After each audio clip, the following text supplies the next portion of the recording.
So good morning guys. तो चलिए start करते हैं आज के यानी कि 28 जुलाई के इंपॉर्टेंट करंट अफेयर्स को। और आज का पहला इंपॉर्टेंट प्रश्न ये रहा आपके सामने कि अभी हाल ही में इनकम टैक्स डिपार्टमेंट के नए ऑफिस कॉम्प्लेक्स जिसका नाम है आयकर सिंधु, इसका उद्घाटन अभी कहां पर किया गया? तो सही उत्तर होगा मुंबई में। और हमारी जो वित्त मंत्री है, फाइनेंशियल जो मिनिस्टर है, फाइनेंस मिनिस्टर निर्मला सीतारमण जी, अभी उन्होंने ही मुंबई के नरीमन पॉइंट में आयकर विभाग की ये 13 मंजिला इमारत है, कॉम्प्लेक्स है, जिसका नाम है आयकर सिंधु, इसी का उद्घाटन किया। और उद्घाटन के दौरान उन्होंने आयकर अधिकारियों को जनता के साथ अच्छा व्यवहार करने और ईमानदारी से काम करने की सलाह भी दी। सिंधु नाम क्यों रखा? सिंधु का मतलब होता है महासागर। तो ये नाम इस बात का प्रतीक है कि देश भर के करदाताओं के द्वारा जमा किया गया जो कर है, जो टैक्स है, वो बहुत बड़ा है, ठीक महासागर की तरह। तो भैया उसका सही से इस्तेमाल करो। अभी आपको पता है आयकर दिवस हमने कब मनाया था? 24 जुलाई को मनाया था। और 24 जुलाई को क्यों मनाते हैं हम पढ़ चुके हैं, क्योंकि 24 जुलाई 1860 को भारत में पहली बार सर जेम्स विल्सन ने आयकर लागू किया था। क्योंकि 1857 के विद्रोह में जो आर्थिक नुकसान हुआ सरकार को, उसको सुधारने के लिए इन्होंने ये शुरू किया था। लेकिन हमने इस दिवस को मनाना कब से शुरू किया गया भाई? ये तो हमने देख लिया 24 जुलाई को क्यों, लेकिन कब से? 2010 में सीबीडीटी ने पहली बार आयकर दिवस मनाना शुरू किया था। सीबीडीटी मतलब central board of direct tax, और इसके वर्तमान में चेयरमैन कौन है? रवि अग्रवाल है। ठीक है, तो ये भी ध्यान में रखना। अगला प्रश्न हम देखते हैं। फिर अगले में पूछ रहे हैं, हाल ही में संयुक्त राष्ट्र अंतर्राष्ट्रीय व्यापार कानून आयोग की 60वीं वर्षगांठ के मौके पर अभी जो इंटरनेशनल कॉन्फ्रेंस का आयोजन हुआ, कहां पर हुआ? तो सही उत्तर होगा नई दिल्ली, भारत में इसका आयोजन हुआ। तो इंग्लिश में बोलोगे United nation commission on international trade law. इसकी 60वीं वर्षगांठ पर अभी अंतर्राष्ट्रीय सम्मेलन का आयोजन हुआ भारत में, नई दिल्ली में। इसका उद्घाटन किया सम्मेलन का हमारे जो विदेश मंत्री हैं सुब्रमण्यम जयशंकर जी। अच्छा, आप पूछोगे ये है क्या? United nation commission on international trade law है क्या? तो आप कहोगे भाई यूनाइटेड नेशन से समझ में आ रहा है, ये संयुक्त राष्ट्र की एक संस्था है जो ये सुनिश्चित करती है कि अलग अलग देशों के व्यापार यानी कि इंटरनेशनल ट्रेड के नियम आसान, समान और आधुनिक हों। इससे देशों के बीच व्यापार करना सरल हो जाता है। तो इसकी स्थापना की गई थी 17 दिसंबर 1966 में। इसकी स्थापना की थी यूनाइटेड नेशन जनरल असेंबली ने। अच्छा, मुख्यालय इसका वियना ऑस्ट्रिया में मिलेगा। सदस्य देशों में बात करेंगे 70 इसके सदस्य देश हैं जो कि 6 सालों के लिए चुने जाते हैं। अच्छा, भारत के इसका सदस्य है क्या? जी हाँ, भारत इसका सदस्य है। 1968 से ही भारत इसका सदस्य है। मतलब जब इसकी स्थापना होती है उसके 1.5-2 साल बाद ही भारत इसका सदस्य बन गया था। बाकी सम्मेलन वाला प्रश्न है, तो सम्मेलन से ही संबंधित कुछ प्रश्न आपको कराते हैं। बाकी पूर्वोत्तर परिषद का 73वां पूर्ण सत्र का आयोजन शिलोंग मेघालय में हुआ।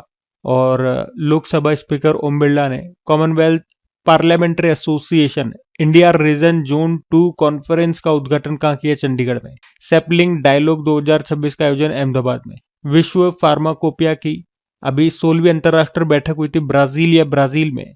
और दूसरा पैक्स सिलिकस समिट हुआ वॉशिंगटन डीसी में। पहला राष्ट्रीय ग्रामीण विकास सम्मेलन, इसका आयोजन नई दिल्ली में हुआ अभी। और 29वां राष्ट्रीय ई गवर्नेंस सम्मेलन 2026 का आयोजन हुआ जयपुर राजस्थान में। 16 भारत जापान वार्षिक शिखर सम्मेलन 2026 कहां पर हुआ आयोजन? नई दिल्ली में। एआई गवर्नेंस पर पहला यूनाइटेड नेशन ग्लोबल डायलॉग का आयोजन जेनेवा स्विट्जरलैंड में।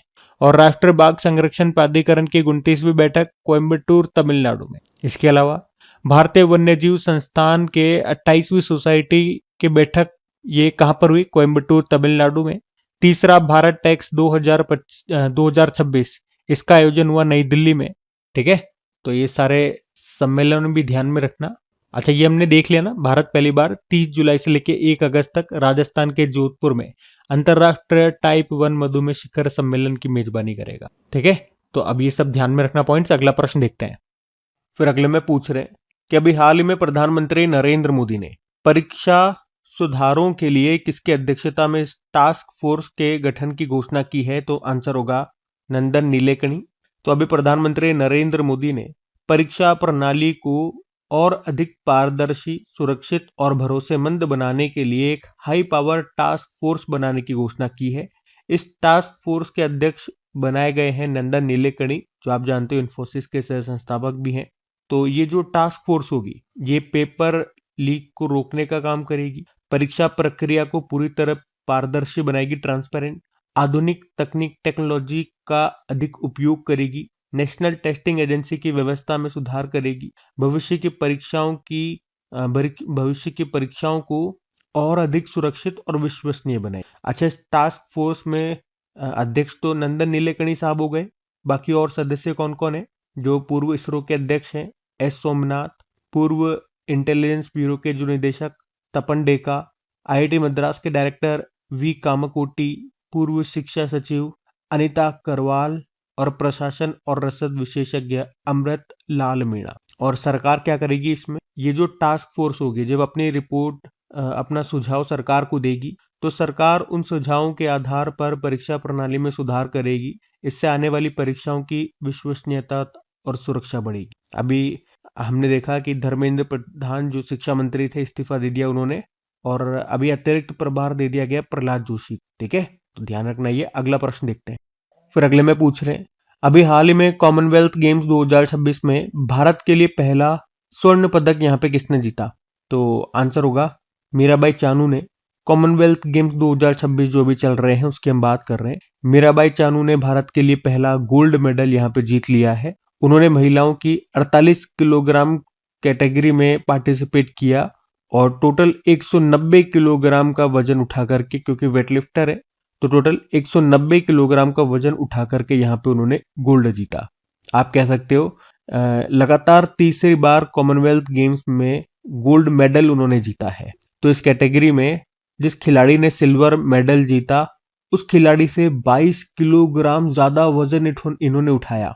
ठीक है, तो हम कह सकते हैं ये कॉमनवेल्थ गेम्स 2026 का भारत का पहला गोल्ड मेडल है और टोटल मेडलों में बात करेंगे तो तीसरा कुल पदक है। मीराबाई चानू जी की कुछ उपलब्धियों की बात कर ले तो टोक्यो ओलंपिक 2020 में सिल्वर लेकर के आई थी, वर्ल्ड वेटलिफ्टिंग चैंपियनशिप 2022 में सिल्वर, और वर्ल्ड वेटलिफ्टिंग चैंपियनशिप 2025 में भी सिल्वर, कॉमनवेल्थ गेम्स 2018 में गोल्ड, कॉमनवेल्थ गेम्स 2022 में गोल्ड और कॉमनवेल्थ गेम्स 2026 में गोल्ड। लगातार तीनों कॉमनवेल्थ गेम्स में इन्होंने गोल्ड जीता।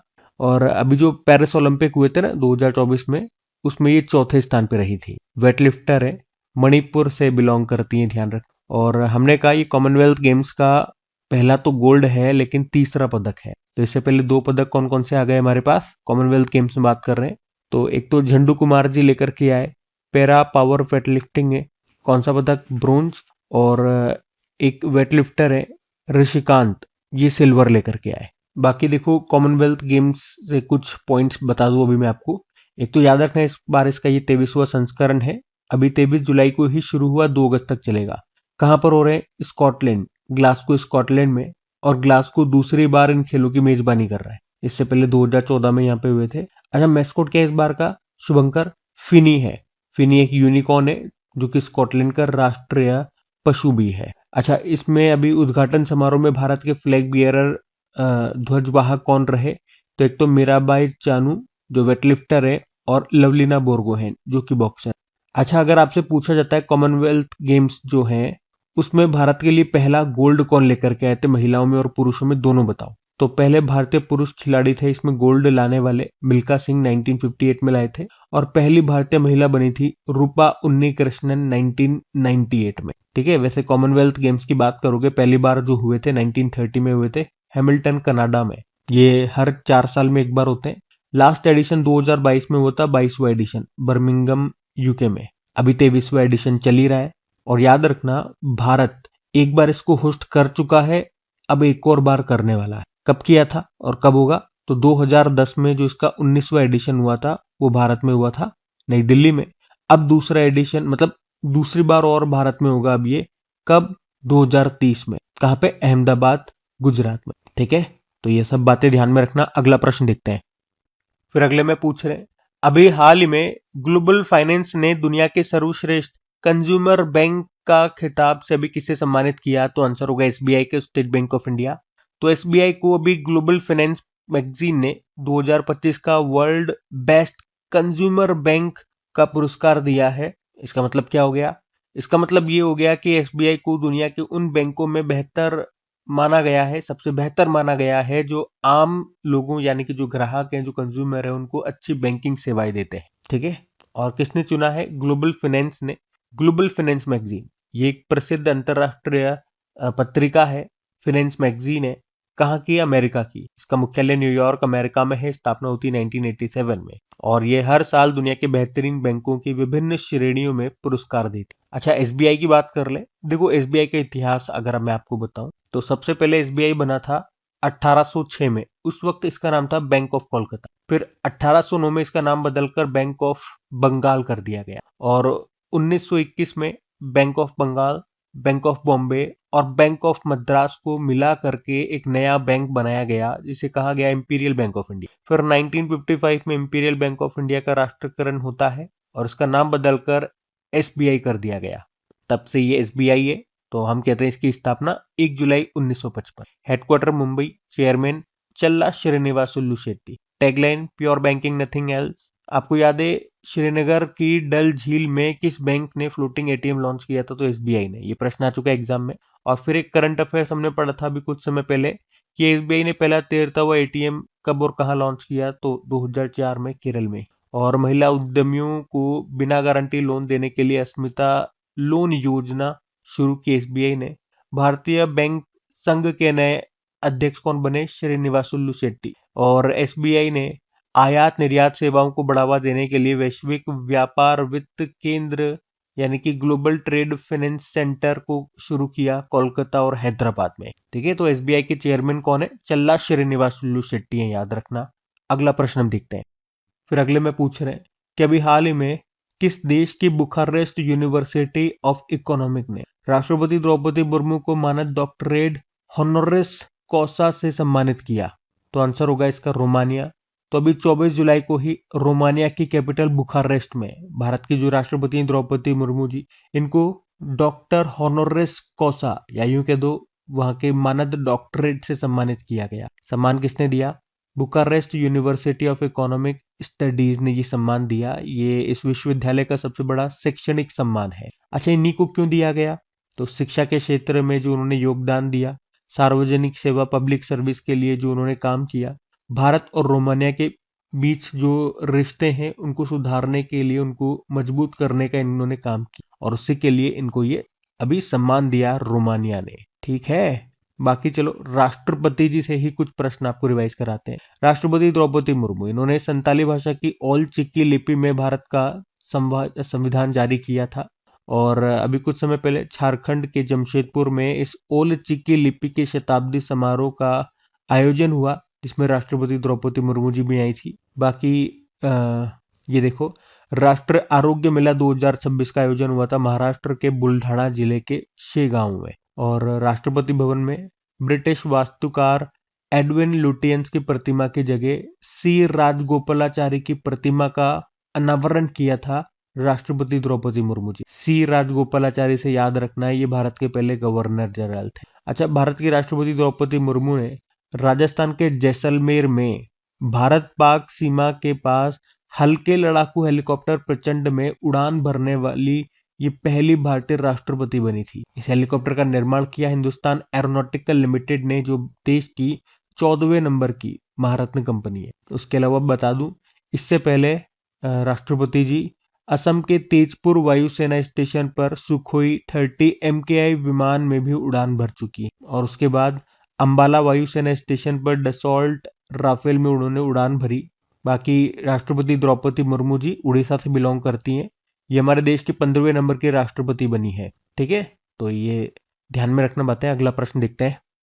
फिर अगले में पूछ रहे हैं कि अभी हाल ही में उत्तर प्रदेश का सारनाथ, ये भारत का कौन सा यूनेस्को विश्व धरोहर स्थल बन गया है? मोस्ट इंपॉर्टेंट प्रश्न मार्क करना है इसको। इसका तो उत्तर हो जाएगा 45वां। तो उत्तर प्रदेश का सारनाथ ये आधिकारिक तौर पर भारत का 45वां और वैसे राज्य का चौथा यूनेस्को विश्व धरोहर स्थल बन गया है। अभी ये घोषणा की गई अभी 25 जुलाई को ही साउथ कोरिया के बुसान में जो यूनेस्को विश्व धरोहर समिति का 48वां सत्र चल रहा है ना, उसी दौरान ये घोषणा की गई। तो अब हम कह सकते हैं कि भारत में टोटल कितने विश्व धरोहर स्थल हो चुके हैं? 45। और इसी के साथ आप कहोगे कि भारत अब दुनिया में 6ठे स्थान पर और एशिया प्रशांत क्षेत्र में दूसरे स्थान पर है किस मामले में? जहां पे सबसे ज्यादा विश्व धरोहर स्थल है। आपको बता दूं ये जो स्थल है सारनाथ, इस स्थल को 1998 से, मतलब 1998 में यूनेस्को की संभावित सूची, टेंटेटिव लिस्ट जिसको बोलते हैं, तब इसको उसमें शामिल किया था और तब से अब जाकर के इसे ये मान्यता मिली है। 25-26 साल लग गए। तो सारनाथ वाराणसी उत्तर प्रदेश में है। क्यों प्रसिद्ध है ये? एक तो गौतम बुद्ध ने ज्ञान प्राप्ति जो बोध गया में की थी, उसके बाद इन्होंने अपना जो पहला उपदेश दिया था वो यहीं पर दिया था, और इस उपदेश को धर्म चक्र प्रवर्तन भी कहा जाता है, और यहीं से बौद्ध संघ की शुरुआत होती है। सारनाथ बौद्ध धर्म के 4 सबसे पवित्र तीर्थ स्थलों में से एक है। अच्छा, बात करें अभी इस विश्व धरोहर स्थल में क्या क्या चीजें शामिल हैं, तो चौखंडी स्तूप। भाई सारनाथ में क्या क्या चीजें हैं? तो एक तो चौखंडी स्तूप, धमेक स्तूप, धर्म राज्य का स्तूप, मूल गंधकुटी विहार और अशोक स्तंभ। इसके अलावा दूसरे जो प्राचीन मठ और मंदिर हैं उन सबको इसमें शामिल किया गया। अच्छा, ये पॉइंट भी ध्यान रखना कि बौद्ध धर्म के 4 जो प्रमुख तीर्थ हैं वो कौन कौन से हैं? लुम्बिनी नेपाल में जहाँ बुद्ध का जन्म होता है, बोध गया बिहार में जहाँ ज्ञान प्राप्ति होती है, सारनाथ यूपी जो आज हम पढ़ रहे हैं, पहला उपदेश जहाँ दिया उन्होंने, और कुशीनगर यूपी की बात करें, महापरिनिर्वाण हुआ उनका। बाकी हमने कहा कि यहाँ पे खुदाई के दौरान अशोक स्तंभ मिला था, तो यहाँ पे कहाँ पे? सारनाथ में खुदाई के दौरान सम्राट अशोक का सिंह स्तंभ मिला है, जो कि आप जानते हो कि भारत का राष्ट्रीय प्रतीक, नेशनल एम्बलम है, और इसी में सत्यमेव जयते जुड़ा हुआ है। बाकी यूनेस्को की बात करते हैं। यूनेस्को मतलब united nation educational scientific and cultural organization. स्थापना होती है 1945 में। Headquarter Paris France. Director general है खालिद अल नैनी। आप जानते हो यूनेस्को में भारत के जो अस्थायी प्रतिनिधि हैं ये कौन बने? तो ये बने विक्रम। अच्छा, ये पूरी लिस्ट आपके सामने है जितने भी हमारे विश्व धरोहर सूची है। एक तो स्टार्टिंग के याद रख लो और लास्ट के याद रख लो। इससे पहले जैसे 44वां बना था भारत के मराठा सैन्य परिदृश्य, उससे पहले 43rd नंबर का मोहिदम बना था अहोम राजवंश की टीला दफन प्रणाली, यह असम में है। और स्टार्टिंग में अगर देखोगे पहली बार किन्हें मिला था दर्जा, तो अजंता की गुफाएं, एलोरा की गुफाएं, आगरा का किला और ताजमहल, इन चारों को चुना गया था कब? 1983, जिसमें से अजंता की गुफाएं, एलोरा की गुफाएं महाराष्ट्र में है, बाकी दोनों उत्तर प्रदेश में। कुछ और करंट अफेयर्स यूनेस्को से मैं आपको रिवाइज कराना चाहूंगा। तो हमने पढ़ा था कि भारत ने पहली बार यूनेस्को सांस्कृतिक विरासत सत्र की मेजबानी की नई दिल्ली में, 20वां एडिशन था। संपूर्ण राष्ट्रीय व्यंजन के लिए यूनेस्को की मान्यता पाने वाला विश्व का पहला देश बन गया इटली। और यूनेस्को ने अपने global network of learning cities की सूची में 46 देशों के 72 नए शहरों को शामिल किया है। बाकी याद रखना, जिस तरह से हैदराबाद को 2019 में यूनेस्को की पाक कला श्रेणी में शामिल किया गया, तो अभी उसके बाद लखनऊ को भी शामिल कर लिया गया, और इस तरह से इसमें शामिल होने वाला ये दूसरा भारतीय शहर बन गया। अच्छा, भारत के किस त्योहार को यूनेस्को की अमूर्त सांस्कृतिक विरासत सूची में शामिल किया गया? तो आंसर होगा दिवाली को। 16वें नंबर की बन गई ये अमूर्त सांस्कृतिक विरासत। और अभी भारत वर्ष 2025 से 29 तक के लिए किसके एग्जीक्यूटिव बोर्ड में चुना गया है? तो आंसर होगा यूनेस्को। ठीक है, तो ये ध्यान में रखना। अगला प्रश्न देखते हैं। अच्छा, फिर अगले में देखो क्या पूछ रहे हैं कि विश्व मैंग्रोव दिवस कब मनाया गया? World mangrove day. तो ये 26 जुलाई को मनाया जाता है हर साल वर्ल्ड मैंग्रोव डे के रूप में। मैंग्रोव क्या है? ये पेड़ों और झाड़ियों का एक विशिष्ट समूह है जो उष्ण कटिबंधीय क्षेत्र के तटीय खारे पानी में उगते हैं, और हम कह सकते हैं कि ये दूसरे जंगलों की तुलना में वातावरण से 5 गुना अधिक कार्बन सोखते हैं। विश्व का सबसे बड़ा मैंग्रोव वन ये है सुंदरवन। ठीक है, तो वर्ल्ड मैंग्रोव डे अभी 26 जुलाई को हमने मनाया। 26 जुलाई से याद आएगा कारगिल विजय दिवस भी हम मनाते हैं। तो ये दिन भारत के पाकिस्तान के खिलाफ 1999 कारगिल वॉर को जीतने की याद में हम मनाते हैं। देखो 26 जुलाई को ही भारत ने पाकिस्तान से कारगिल को वापस ले लिया था, और इस बार भारत की 27वां कारगिल विजय दिवस के रूप में मना। अच्छा, उस समय हमारी सेनाओं ने जो अलग अलग ऑपरेशन चलाए थे वो कौन कौन से हैं? तो थल सेना ने ऑपरेशन विजय, और वायुसेना ने ऑपरेशन सफेद सागर, और नौसेना ने ऑपरेशन तलवार चलाया था। खैर बाकी चलो, अभी जुलाई के सारे इंपॉर्टेंट दिवस मैं आपको रिवाइज करा देता हूँ।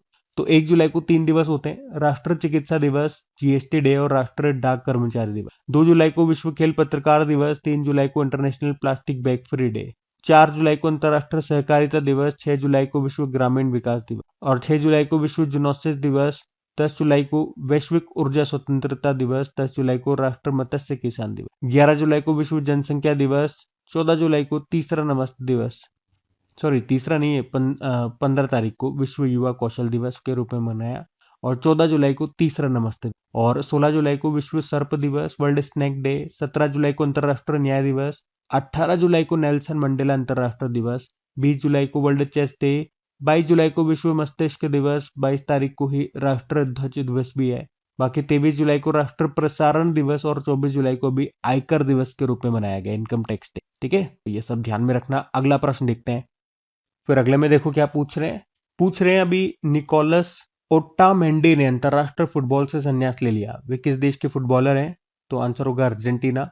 तो अर्जेंटीना के फुटबॉलर निकोलस ओटामेंडी ने भी अंतरराष्ट्रीय फुटबॉल से संन्यास ले लिया। उन्होंने 17 साल तक अर्जेंटीना की राष्ट्रीय टीम के लिए खेला और अपने अंतरराष्ट्रीय करियर में उन्होंने 139 मैच खेले और 8 गोल दागे। वे सेंट्रल डिफेंडर थे, लेकिन अभी संन्यास ले लिया फाइनली। 2021-2024 के लिए कोपा अमेरिका उन्होंने खेला और जीता, अर्जेंटीना ने जीता था।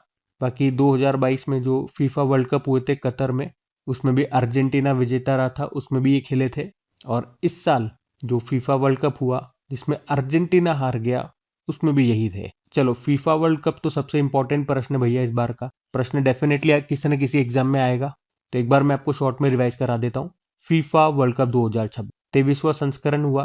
कहाँ पर? 3 देशों में हुआ था, अमेरिका, मैक्सिको, कनाडा। इनके मैस्कॉट भी देख लो, क्लच भी है जो बॉल्ड ईगल को रिप्रेजेंट करता है, अमेरिका का है। जायू जो जगुआर को रिप्रेजेंट करता है और मैक्सिको का है। मैपल मूस को रिप्रेजेंट करता है, ये कनाडा का है। और पहली बार 48 टीमों ने इसमें भाग लिया। चलो ये ठीक है बातें सब। ये वाला देखो आप, विजेता कौन रहा? स्पेन रहा। किसको हराया? अर्जेंटीना को हराया।